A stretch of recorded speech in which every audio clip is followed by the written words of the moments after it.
You guys have been called controversial, you've been called racist, you've been called radicals.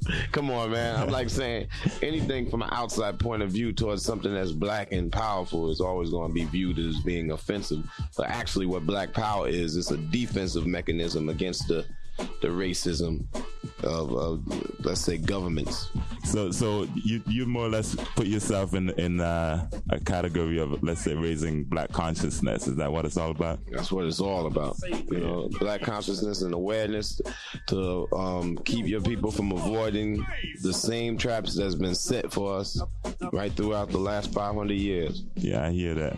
Okay, on your album, Yo Bum Rush, the rest of the show, you got something in fine print on the bottom that says the government's responsible. Why don't you tell us a little bit about that? Well, first of all, when you talk about the American government or the governments in Western civilization, let's just talk about the American government. When you say the first three words of the Constitution are "we the people," they didn't have black people in mind. You know? So, you know, you're talking about a structure that was basically, you talk about white male landowners.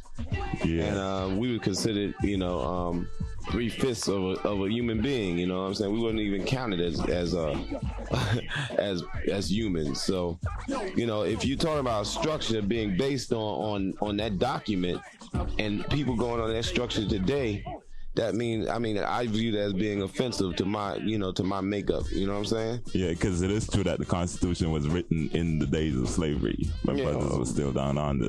Written in the days, matter of fact, that the Constitution was written, slavery still existed, I guess, legally in America for another, you know, 80 years. So, I mean, what does the Constitution mean to the black person? Nothing at all. It's quite offensive to us.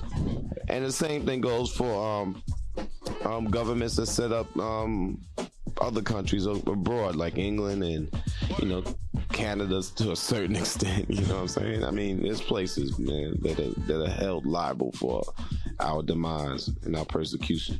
Yeah, I hear that. So what's your opinion on America today compared to, let's say, 10, 20 years ago? Do you think? Wait, so you have to divide that? Blacks in America, per blacks se, in America are more unaware than they've ever been in the last 30, 40 years. Matter of fact, the black state of mind has the mentality of 1940, 1930 right about now. Maybe even before then. Which means we have to get up on our feet and do something. Now, the youth is probably the next stage of the movement, because the youth is realizing that they have to do something themselves to have command and control over their destiny.